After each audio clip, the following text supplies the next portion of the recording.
What's up, everyone? It's Wacko. Welcome you to Season 4, Week 1 of SSSDL.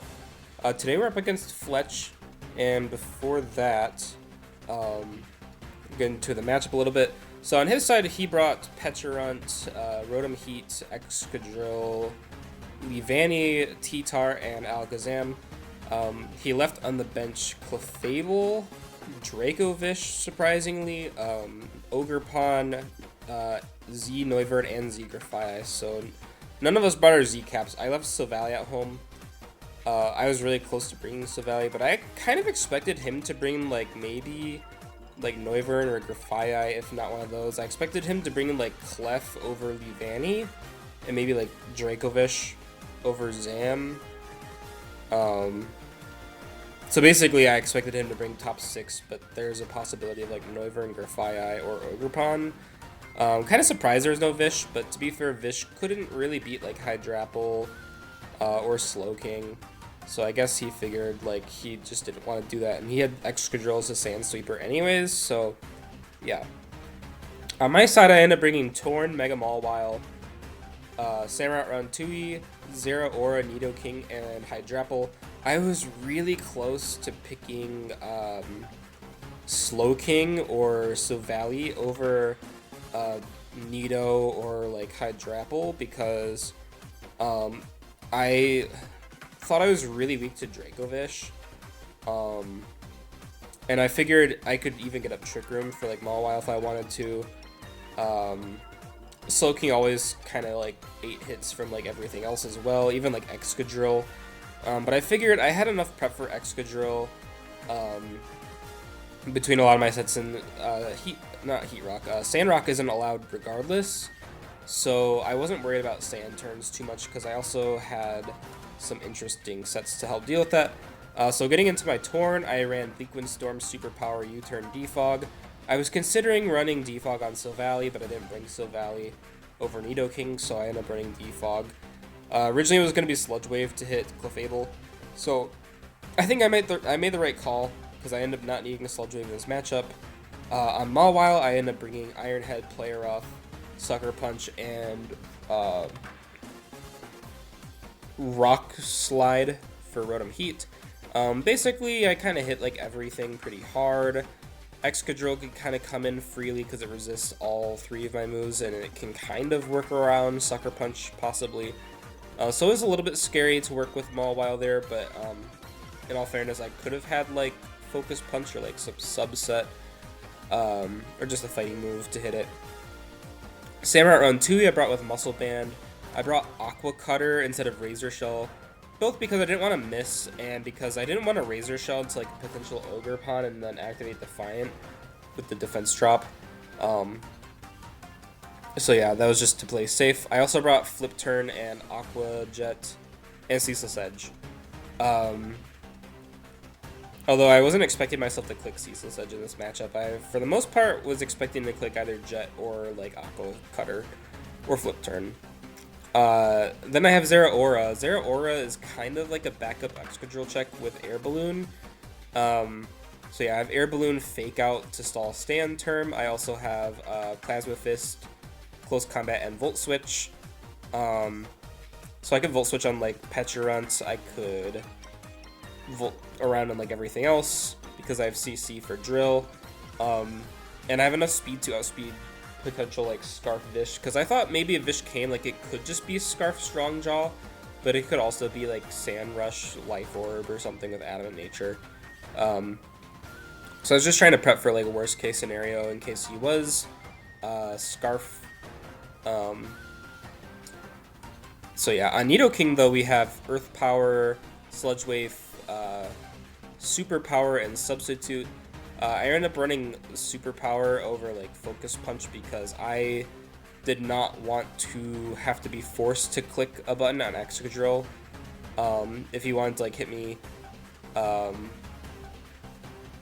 then he couldn't just hit me and not go unpunished. So yeah, and then our Hydrapple is interesting. We brought Fickle Beam, Draco Meteor, Leaf Storm, and Recover. Kind of just there to kind of check Rotom Heat. I assume Rotom Heat would be Assault Vest anyways for Nidoking because Fletch kind of struggled to switch in on Nidoking unless he was like very spit-off like AV like T-Tar. I think potentially AV T-Tar could have been better, but if I had a fighting move, then it was kind of over. So a Rotom Heat made sense. Yeah, and then I have Eject Pack, so I can Leaf Storm or Draco on the way out and get a free swap, and I get regen.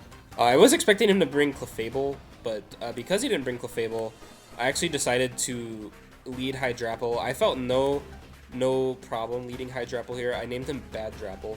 I'll get into the nicknames a little bit too. So Bad Drapple is going to lead into Rotom. I don't get the Fickle Beam prop.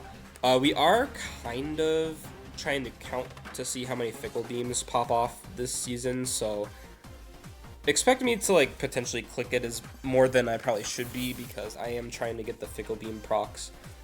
We didn't get it there as he Volt Switches out into Pecharunt. I kind of assumed that he would, so I'm going to Draco. He didn't bring Clefable, so I was like, oh, Draco's pretty free. And now I can go into Nidoking. He's going to go back into Rotom Heat as I sub, and I Black Sludge. I'm going to Sludge Wave, which does about 33%, which is kind of interesting. I feel like if he went into Rotom and then expected me to have like Sludge Wave Life Orb, then he was going to die. But then I guess he could have went like Drill maybe or Alakazam potentially to stop Nido for a bit. However, he's going to Overheat, which breaks my sub, and I'm going to get some Black Sludge back. He's going to go into Zam because I think he's expecting me to sub again, which is very true. And he's going to Encore, which kind of sucks for me as I sub again. I'm going to hard switch into Torn here because I don't think he can kill my Torn. I do think I'm like minus Defense Nature or minus Spidef Nature, but Psychic shouldn't be able to knock me out, and he doesn't get like T-Bolt or Ice Beam.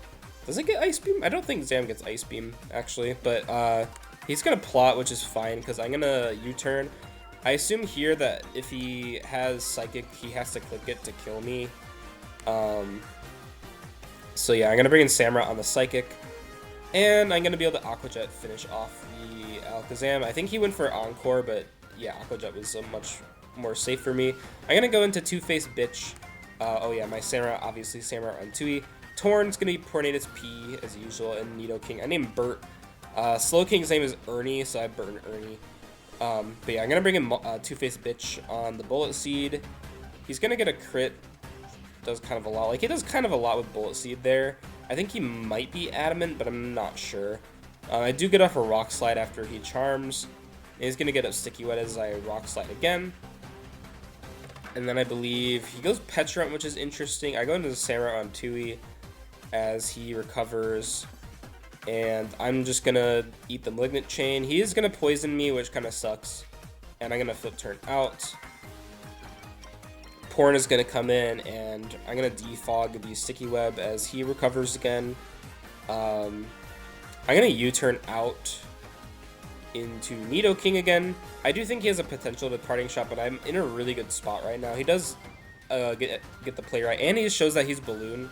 So what I decided to do here is I decided to stay in with Nidoking because he has a potential to Iron Head.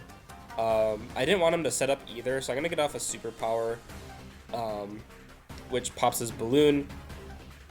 And because of this, he doesn't have Sand Up, and he could potentially like Rapid Spin, but I don't think Rapid Spin into a move could like do too much to Torn. And even if that was the case, I could just go Mega Maw, or I can go back into Bad Drapple and eat some hits. So I go into Torn here. He's going to go into T-Tar, which is interesting because I'm going to click Superpower. I think in his mind, Pecharunt was pretty free, so I think he expected me to U-turn potentially and trap me in and then get an Excadrill, but I'm just going to Superpower. It was a good mid-ground play on my part, I think. He's going to get back into Excadrill, and I believe that, yeah, I just let Torn go down. Letting Torn go down was a little interesting, but I don't think I really had like a much better play. I could have maybe let Mawile die. I think maybe Mawile is the correct play, but either way, I think Torn or Mawile like had to die. Samurott's gonna come in, and I can always Revenge Cold Aqua Jet.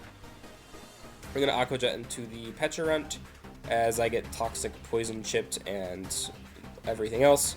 He's gonna get the read right, and he's gonna Parting Shot, which kind of sucks for me. And he's gonna get back in Excadrill for free. And basically for me, I'm just gonna sack off Mawile now. He's gonna EQ kill me. Now Hydrapple can come in. I'm pretty certain that he doesn't have like P-Jab or like X-Scissor on this set, probably. Even if he did, it wouldn't kill me. He'd have to like Iron Head flinch me into P-Jab to kill me, or X-Scissor.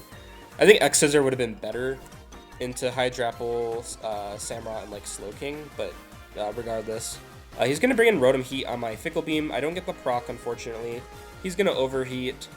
I potentially could have probably recovered there. I think Recover would have been a good play. Because I think I could have won the endgame with just Hydrapple, probably. Well, probably not. This thing's a little bit healthy, but it wouldn't mean that he could go, like, Excadrill immediately. So now he's going to go Pecharunt. I'm going to switch into Nidoking as he Shadow Balls. Does kind of a bit. I do get some Black Sludge recovery, and I don't OHKO with Earth Power, unfortunately. I'm not Life Orb, so I wasn't really expecting myself to kill him with Nidoking there. Nidoking's going to go down to the Shadow Ball, but this is pretty much prime opportunity to just go back into Samurott. I'm going to get an Aqua Jet off, and then he's going to go into Excadrill. Excadrill cannot live in Aqua Jet because I'm Muscle Banded Adamant. And I'm going to win the game with Samurott-Round2ui, so yeah, no Fickle Beam procs, which is something we're counting, and we're also counting how many kills Mega Mawile gets. So Mega Maw is at 3k, or not 3, it's at 1 KO. It KO'd the Leavanny. Which kind of doesn't seem like a lot, but I feel like, I don't know, Mega Mawile was like super important in this matchup. I felt like Rotom Heat came in pretty freely if I was to click a stab move, so I was a little bit worried about that. Even Excadrill was pretty free, so I didn't think Mawile had like the best matchup. If anything, I thought like the best Mawile could do was lead Intimidate and then live like an Earthquake from Drill or T-Tar and then hit something really hard on a switch in, potentially just Rock Slide the Rotom coming in. So I thought that's the extent of what Mawile would do in the matchup. Zeraora didn't get to come out. I could have also endgamed with Zera and just like Plasma Fisted close combat in the end, but I figured I thought maybe Samurott deserved more. And I think Zera will probably get some in the future anyways. I kind of wanted Hydrapple to do more. If anything, I wanted to get Fickle Beam to proc like once.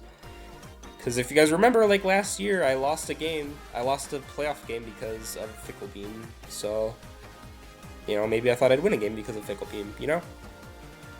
So yeah, anyways, it was GG's to Fletch. I don't know who my next opponent is because Jaden is hiding the schedule until like the week of, so I won't know my week 2 until like Sunday night.